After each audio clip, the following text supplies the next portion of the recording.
Hello dear students, कैसे हैं आप सभी? सब चंगा सी। So welcome once again to super X economics. Dear students, आज मैं आप लोगों के लिए लेकर आया हूं हमारी टर्म 1 प्रिपरेटरी सीरीज की नेक्स्ट वीडियो, जिसमें हम लोग डिस्कस करने वाले हैं मनी एंड बैंकिंग चैप्टर के मोस्ट इंपोर्टेंट क्वेश्चंस जो सीबीएसई में इस बार टर्म 1 एग्जाम में आने के बहुत चांसेस हैं। राइट, सो आइए स्टार्ट करते हैं। सो आपके सामने है पहला क्वेश्चन।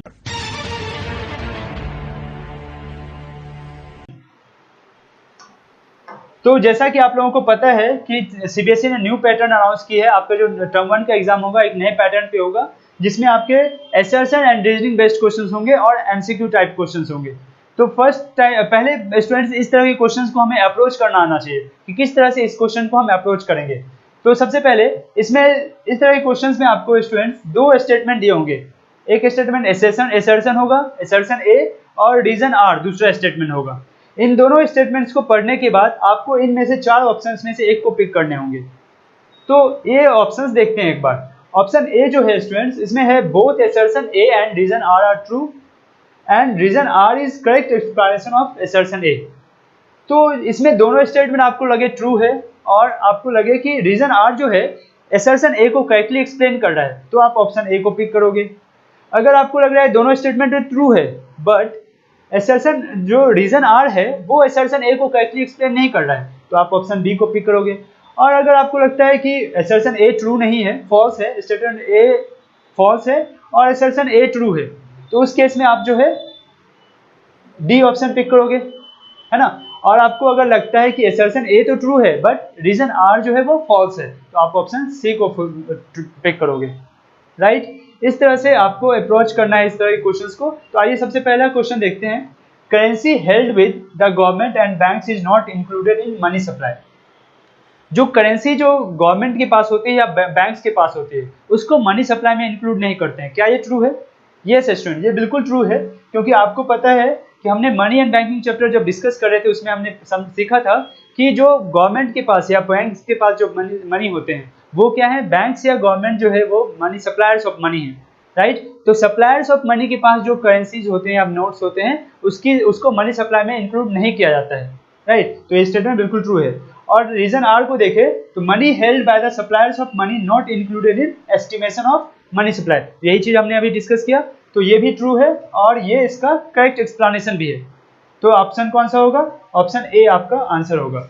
तो स्टूडेंट्स, आप लोगों को अगर लगे मुझसे एक्सप्लेन करने से पहले आपको अगर आंसर पिक कर लेते हो तो आप जरूर कमेंट बॉक्स में आंसर्स को लिखिए। जैसे क्वेश्चन नंबर लिखिए, जैसे क्वेश्चन नंबर 1 और ऑप्शन जो आपको लगता है सही आंसर उसको वहां पे option number A B C जो भी आपको लगता है वो लिखिए। इसमें स्टूडेंट्स ये है कि चेक्स आर लीगल टेंडर। तो हम लोगों ने जो मनी एंड बैंकिंग चैप्टर पढ़ा था उसमें हम लोगों ने अच्छे से डिस्कस किया था कि जो मनी होते हैं वो फिडियसरी मनी के टाइप्स में देखा था, फिडियसरी मनी और फिएट मनी।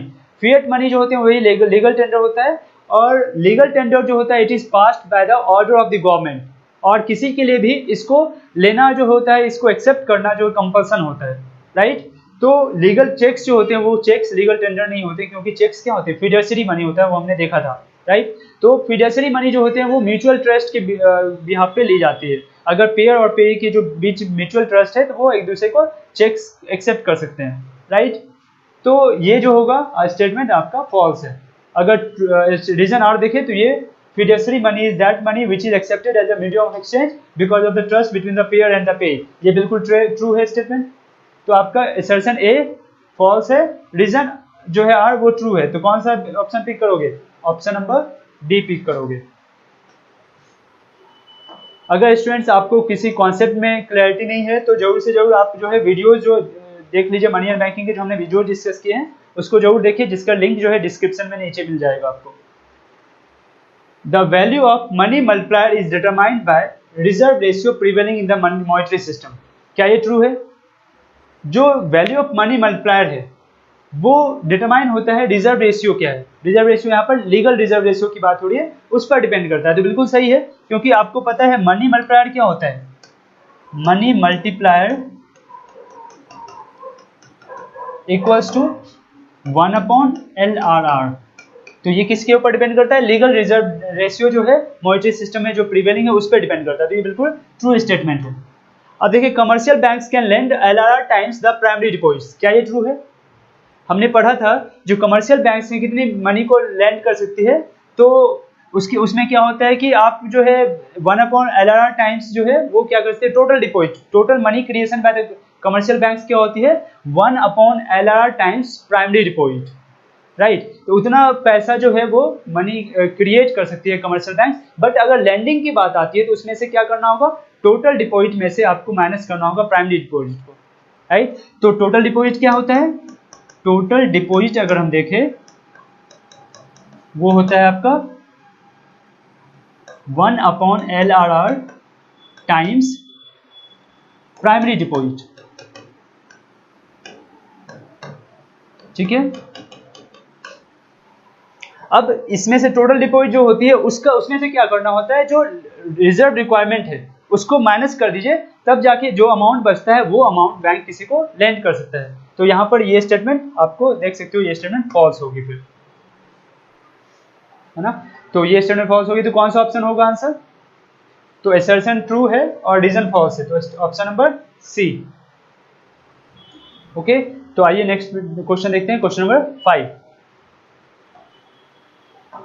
क्वेश्चन नंबर 5 है credit creation by commercial banks come to an end when total cash reserves become equal to the primary deposit. क्या ये ट्रू है? तो same I refer the same video, जब money and banking की जो credit creation by commercial banks वाली video है उसको जरूर देखिए आप लोग फॉर डिटेल्स। तो इसमें जो है credit creation by commercial banks, आपको अगर मान लीजिए एलआरआर जो है अगर 10% है, एलआरआर हमने एज्यूम कर लिया 10% है, तो अगर बैंक के पास 1000 रुपये इनिशियली मान लीजिए प्राइमरी डिपॉजिट आती है बैंक के पास, यहाँ पे मैं पीडी लिखता हूँ, प्राइमरी डिपॉजिट बैंक के पास 1000 रुपये आए, बैंक को क्या करना होगा, उसका 10% रिजर्व में रखना होगा, 10% रिजर्व में रखना होगा कैश रिजर्व में। तो 100 रुपीज बैंक अपने पास रखेगी और लैंड कितना कर सकती है बैंक लोन पे, 900 लैंड कर सकती है, राइट। अब बैंक के पास ये 900 जो है वापस से कहाँ जाएगी, सेकेंडरी डिपॉजिट्स में आ जाएंगे बैंक के पास। बैंक इसका 10% अपने पास रिजर्व रखेगी और 810 रुपीज लैंड कर सकते हैं। ये प्रोसेस तब तक चलता है जब तक कि ये जो कैश रिजर्व है, ये टोटल जो है आपका कैश रिजर्व, ये टोटल कैश रिजर्व आपका प्राइमरी डिपॉजिट के बराबर हो जाता है, तब तक ये प्रोसेस चलता रहता है। तो ये बिल्कुल ट्रू स्टेटमेंट है ना। और अगर सेकेंड ऑप्शन को देखें, जो रीजन है, सॉरी रीजन को देखें, तो lending capacity of commercial banks is inversely related to LRR. तो लैंडिंग कैपेसिटी जो बैंक की है वो ऑब्वियसली किसके ऊपर डिपेंड करता है, मनी मल्टीप्लायर के ऊपर, और मनी मल्टीप्लायर क्या है, एलआरआर के जो है इनवर्सली प्रोपोर्शन है। आपको पता है ना, मनी मल्टीप्लायर भी हम देखा 1/LRR के बराबर होता है, तो ये भी स्टेटमेंट बिल्कुल ट्रू है। तो क्या ये फर्स्ट स्टेटमेंट को करेक्टली एक्सप्लेन कर रहा है क्या, तो फर्स्ट स्टेटमेंट का एक्सप्लेनेशन हमने थोड़ा डिफरेंट देखा, इसलिए ये इसको करेक्टली एक्सप्लेन नहीं कर रहा है। तो आपका ऑप्शन कौन होगा, दोनों जो है स्टेटमेंट ट्रू है, बट ये जो है उसको करेक्टली एक्सप्लेन नहीं कर रहा है, तो आपका आंसर जो होगा बी होगा, ठीक है। ऑप्शन नंबर बी आपका आंसर होगा, क्योंकि इसका एक्सप्लेनेशन तो अलग था, थोड़ा हमने देखा इसको, तो ऑप्शन नंबर बी पिक करेंगे हम। Okay, now question number 6।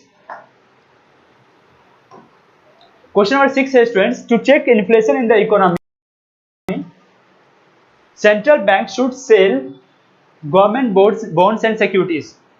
तो ये क्या कहलाती है बेटा, अगर गवर्नमेंट अगर क्या करता है कि गवर्नमेंट को इन्फ्लेशन चेक करना है, इकोनॉमी में इन्फ्लेशन बढ़ रही है, महंगाई बढ़ रही है, उसको ठीक करना है, उसको कम करना है, तो क्या करेगी, should sell government bonds and securities. क्या ये सही है? गवर्नमेंट बॉन्ड्स एंड सिक्योरिटीज को सेल करने से क्या होगा, जब गवर्नमेंट बॉन्ड्स को आरबीआई सेल करती है तो क्या होता है, पब्लिक उसको परचेज करती है, या पब्लिक या कमर्शियल बैंक्स उसको परचेज करते हैं। जब उसको परचेज करेगी पब्लिक या कमर्शियल बैंक्स, तो क्या होगा, कमर्शियल बैंक्स के पैसे कहाँ चले जाएंगे, आरबीआई के पास, और आरबीआई के पास जब पैसे चले गए तो मार्केट में कमर्शियल बैंक्स को लेंड करने के लिए पैसे कम पड़ेंगे, है ना। तो मार्केट में मनी सप्लाई क्या हो जाएगी, कम हो जाएगी, राइट। और मनी सप्लाई कम हो जाएगी तो क्या होगा, इन्फ्लेशन कम हो जाएगा। क्यों? क्योंकि आपको पता है जब मार्केट में मनी सप्लाई ज़्यादा होती है तो लोगों के जेब में पैसे ज़्यादा होते हैं, तो लोग क्या करते हैं, चीज़ों की डिमांड करते हैं, जब डिमांड ज़्यादा होती है तो महंगाई ज़्यादा होती है, राइट। तो अगर रिजर्व बैंक ने क्या किया, सिक्योरिटीज़ को सेल किया, तो उनके पास क्या हो जाएंगे, कमर्शियल बैंक्स के पैसे आ जाएंगे, और कमर्शियल बैंक्स के पास जो है पैसे कम पड़ जाएंगे मार्केट में लेंड करने के लिए, तो मनी सप्लाई ऑटोमेटिकली कम हो जाएगा, तो इससे इन्फ्लेशन कम हो जाएगा, है ना। इन्फ्लेशन पे को कर्व कर सकते हैं इससे। तो ये स्टेटमेंट क्या है, बिल्कुल ट्रू है, राइट। अब अगर रीजन आर देखें, when central bank will sell government securities, public and commercial banks will buy these securities, money will flow to RBI which will reduce the lending capacity of commercial banks, hence money supply in the economy decreases। देखिए same explanation अभी मैंने दिया आपको, तो ये जो है बिल्कुल ट्रू है रीजन भी, और ये इसका करेक्ट एक्सप्लेनेशन है, इसलिए ऑप्शन कौन सा ट्रू होगा, ऑप्शन नंबर ए आपका ट्रू होगा, राइट स्टूडेंट्स। उसके बाद जो है आइए हम लोग नेक्स्ट क्वेश्चन देखते हैं, क्वेश्चन नंबर 7। क्वेश्चन नंबर 7 है, to reduce the volume of money supply in the economy, reverse repo rate should be reduced. अब देखते हैं कि रिवर्स रेपो रेट क्या होता है। रिवर्स रेपो रेट जो होता है, रिवर्स रेपो रेट जो होता है स्टूडेंट्स, ये वो रेट है जिस पर कमर्शियल बैंक्स लोन इशू करती है आरबीआई को। जिस रेट पर commercial banks reserve Bank of India को लोन इशू करती है, वो रेट जो होता है रिवर्स रेपो रेट कहलाता है। अब ध्यान से समझिए कि अगर ये रिवर्स रेपो रेट जो है यहाँ पर रिड्यूस करने की बात हो रही है, अगर रिवर्स रेपो रेट कम हो गई, अब क्या होगा, कमर्शियल बैंक्स जो है आरबीआई को सस्ती लोन देगी। अगर लोन सस्ती देगी कमर्शियल बैंक्स को, तो कमर्शियल बैंक्स को इनकम कम होगी, है ना। कमर्शियल बैंक्स अगर रिजर्व बैंक ऑफ इंडिया को सस्ती लोन देती है, तो कमर्शियल बैंक्स को वहां पर कम इनकम दिखेगा, है ना। अगर उनको कम इनकम दिखता है आरबीआई को पैसे देने से, तो वो आरबीआई को कम पैसे देकर वो कहाँ पैसे देगी, वो मार्केट में ज्यादा पैसे जो है लैंड पे देगी, ना कि आरबीआई को, राइट। तो यहाँ पर देखिए यही स्टेटमेंट है, to reduce the volume of money supply in the economy, reverse repo rate should be reduce. तो यहाँ पर क्या होगा, अगर रिवर्स रेपो रेट घटती है तो क्या होगा, कमर्शियल बैंक्स मार्केट में ज्यादा पैसे लेंड करेंगे, तो मार्केट में क्या होगा, मनी सप्लाई बढ़ जाएगी ना। यहाँ पर क्या है, to reduce the volume of money supply, तो यहाँ पर ये स्टेटमेंट क्या है, गलत है। यहाँ पर क्या होगा, मनी सप्लाई उल्टा बढ़ जाएगी अगर रिवर्स रेपो रेट को हम कम करेंगे, तो ये स्टेटमेंट क्या हो गई, फॉल्स हो गई। अब आइए रीजन देखते हैं। रीजन क्या है students, a reduction in reverse repo rate will demotivate the commercial banks to park their deposits to Reserve Bank of India। ये बिल्कुल सही है, अभी हमने डिस्कस किया, तो ये बिल्कुल ट्रू है, और ये फर्स्ट असर्शन फॉल्स है। तो कौन सा ऑप्शन पिक करोगे, assertion A is false, B R is true, तो डी ऑप्शन आप पिक करोगे, डी ऑप्शन आपका आंसर होगा। ओके, सो आइए नेक्स्ट क्वेश्चन देखते हैं, क्वेश्चन नंबर 8। ये हमारा जो है असर्शन रीजनिंग का लास्ट क्वेश्चन है, उसके बाद हम लोग एमसीक्यूज डिस्कस करेंगे। तो असर्शन ए है, central bank exercises managed floating to ensure stability of exchange rate in the international money market. तो सेंट्रल बैंक क्या करती है, मैनेज्ड फ्लोटिंग करती है। इसमें क्या होता है कि अगर सेंट्रल बैंक को लगता है कि मार्केट में जो है फॉरेन एक्सचेंज मार्केट में हमारी करेंसी की वैल्यू ज़्यादा है या कम है, तो उसको क्या करती है, मैनेज करने के लिए मनी की जो उनके पास जो रिजर्व होते हैं फॉरेन एक्सचेंज, उसको उसकी सप्लाई कभी ज़्यादा कर देती है, या मार्केट से जो है फॉरेन अपनी करेंसी को परचेज कर लेती है। इस तरह की चीज़ों को करके क्या करती है reserve Bank of India, manage floating करती है, अपने रुपये की वैल्यू, करेंसी की वैल्यू को क्या करती है, मैनेज करती है, राइट। तो ओके, सेंटर अब रीजन आर देखिए, तो ये क्या है, असर्शन ए जो है बिल्कुल ट्रू है ना, ये फंक्शन सेंट्रल बैंक परफॉर्म करती है। रीजन आर क्या है, central bank works as a custodian of foreign currencies.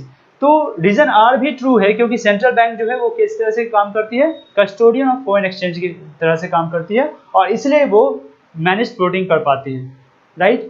तो असर्शन ए भी ट्रू है और रीजन आर भी ट्रू है, राइट। और ये जो है रीजन आर जो है वो एक्सप्लेन नहीं कर रहा है चीज़ों को कि सेंट्रल बैंक किस तरह से एक्सरसाइज करती है या क्यों करती है, तो इसको हम कहेंगे कि both A and R true, B option होना चाहिए इसका, है ना, कि इसको करेक्टली एक्सप्लेन नहीं कर रहे। दोनों स्टेटमेंट तो ट्रू है बट करेक्ट एक्सप्लेनेशन नहीं है ये। ओके स्टूडेंट्स, तो इस तरह से स्टूडेंट्स हम लोगों ने जो है assertion and reasoning based questions को अच्छे से समझा, किस तरह से assertion and reasoning based questions को हमें अप्रोच करना है वो समझा। अब हम लोग देखते हैं कुछ एमसीक्यू टाइप क्वेश्चन देखते हैं, जो कि term 1 exam point of view से काफी इंपॉर्टेंट है, राइट।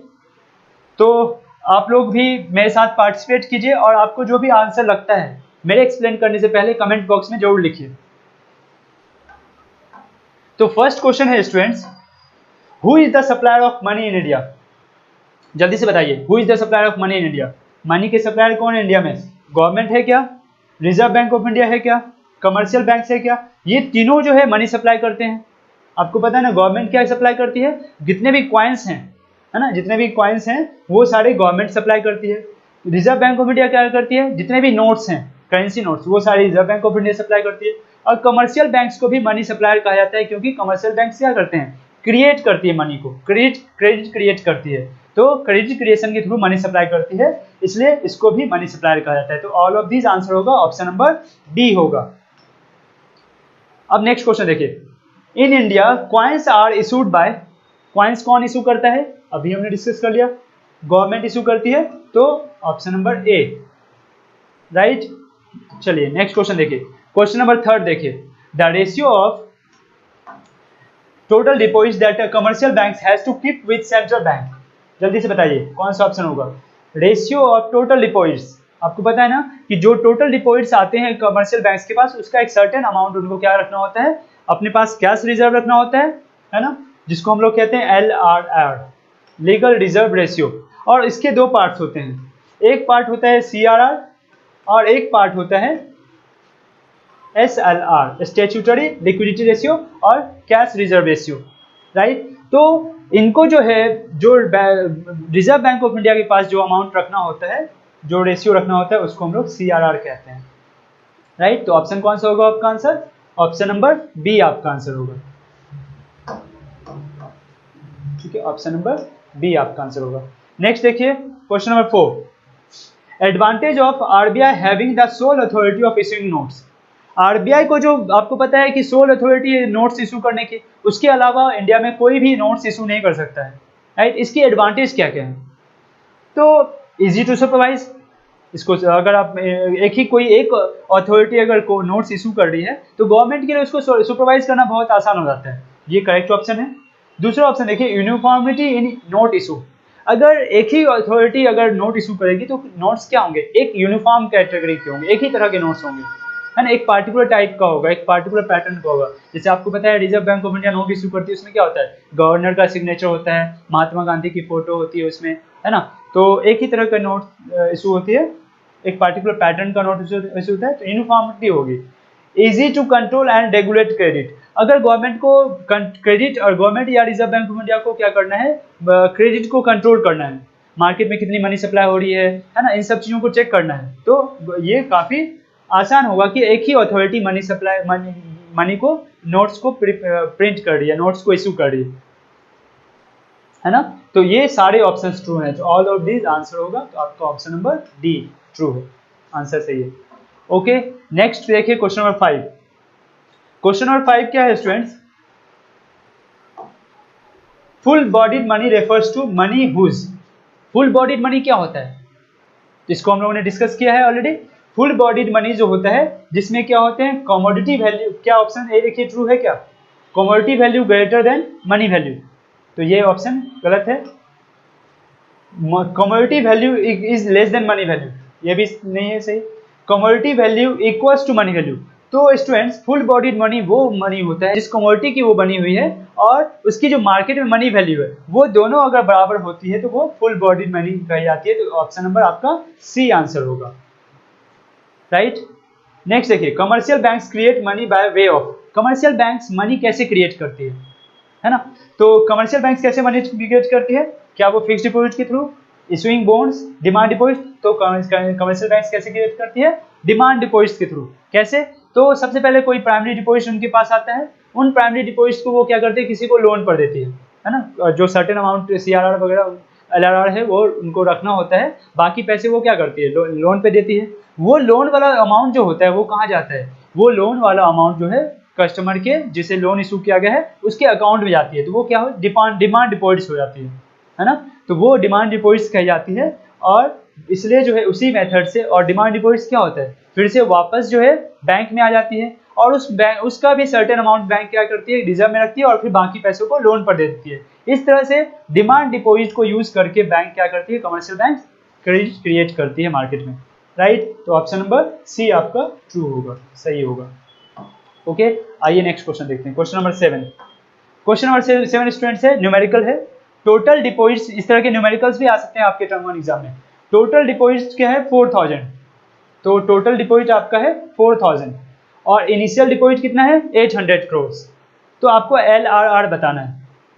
तो रिलेशनशिप आपको याद है, आपका टोटल डिपॉजिट जो होता है, अभी हमने देखा था टोटल डिपॉजिट जो होता है वो क्या होता है, इक्वल्स टू 1/LRR, और 1/LRR क्या है, money multiplier, money multiplier times primary deposit होता है।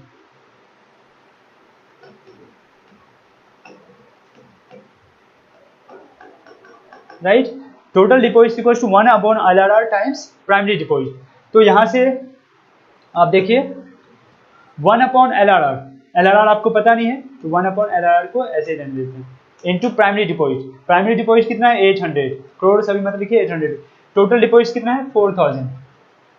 राइट, तो आप इसको क्या कर सकते हैं, इधर जाके डिवाइड कर सकते हैं। तो आपका 1/LRR कितना होगा, 1/LRR जो होगा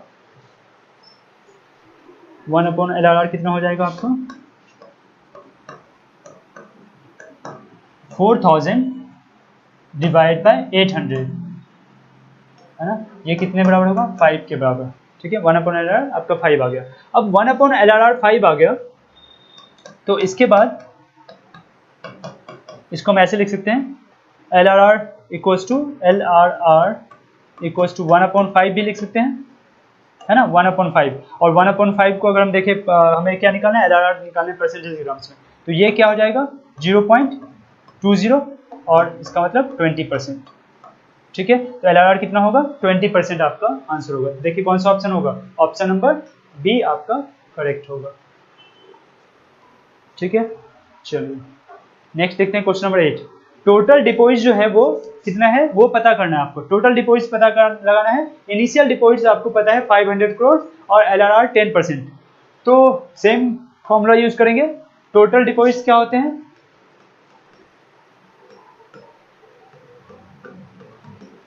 टोटल डिपॉजिट जो होते हैं 1/LRR, जिसको हम लोग मनी मल्टीप्लायर भी कहते हैं, 1/LRR times initial deposit. Initial deposit या इसको प्राइमरी डिपॉजिट भी आप कह सकते हैं।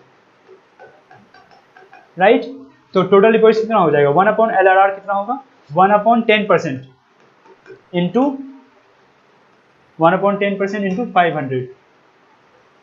तो 1/10% को हम कैसे लिख सकते हैं, 1/10% को हम ऐसे भी लिख सकते हैं 1/10/100 इंटू 500। राइट, तो 1/10/100 कितना हो गया 100/10 इंटू 500। तो ये 100/10 कितना 10 इंटू 500, तो अमाउंट कितना हो जाएगा आपका 5000।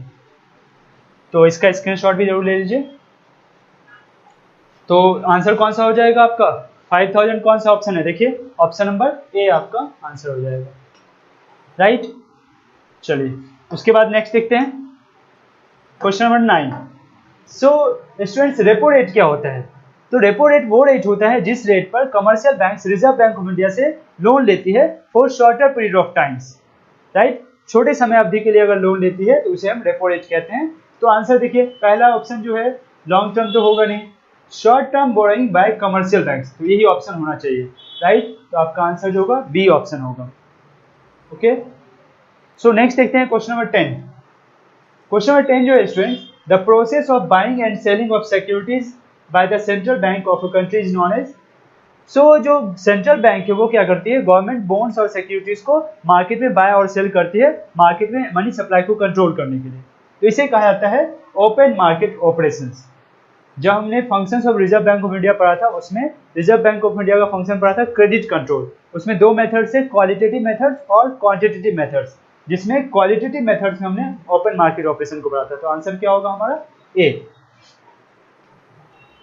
ओके स्टूडेंट्स, सो आइए नेक्स्ट क्वेश्चन देखते हैं, क्वेश्चन नंबर 11। क्वेश्चन नंबर 11 है which of the following is not a qualitative method of credit control. इनमें से कौन जो है क्वालिटेटिव मेथड्स नहीं है। तो फर्स्ट ऑप्शन देखिए ओपन मार्केट ऑपरेशन, अभी हमने देखा था ये क्वालिटेटिव मेथड है। मार्जिन रिक्वायरमेंट ये भी एक क्वालिटेटिव मेथड है। बैंक रेट ये एक क्वांटिटेटिव मेथड है ना। अगर आपने जो functions of reserve Bank of India वाली वीडियो को नहीं देखा तो आप डिस्क्रिप्शन में लिंक है उसको जरूर देख लीजिए। तो बैंक रेट क्या है, क्वांटिटेटिव मेजर। राइट, तो आंसर सी। नेक्स्ट देखिए क्वेश्चन नंबर 12, ये हमारा आज का लास्ट क्वेश्चन है। Manage floating is done by, manage floating कौन करता है? तो manage floating is done by reserve Bank of India. तो ये मिनिस्ट्री ऑफ फाइनेंस नहीं होगी, मिनिस्ट्री ऑफ एक्सटर्नल अफेयर्स नहीं होगी, कमर्शियल बैंक नहीं होगी, कौन सी ऑप्शन होगी? Reserve Bank of India. तो हमारा ऑप्शन डी होगा आंसर, राइट। सो इस तरह से स्टूडेंट्स हम लोगों ने जो है मनी एंड बैंकिंग चैप्टर के एमसीक्यूज और एसेंशियल रीजनिंग बेस्ड क्वेश्चन देखे, और आई होप कि ये जो आज का डिस्कशन है वो आप लोगों को टर्म 1 एग्जाम में काफ़ी हेल्पफुल प्रूव होगा, राइट स्टूडेंट्स। और ये डिस्कशन अगर हम लोगों ने लाइव किया होता तो वो और बेनिफिशियल होता। तो स्टूडेंट्स हम लाइव सेशन करने के लिए एलिजिबल हो जाए, इसके लिए जो है इस चैनल को ज़्यादा से ज़्यादा शेयर कीजिए और सब्सक्राइब कीजिए, और हाँ, वीडियो को लाइक करना मत भूलिएगा। Okay students, thank you all for being with me. See you in the next video. Thank you all.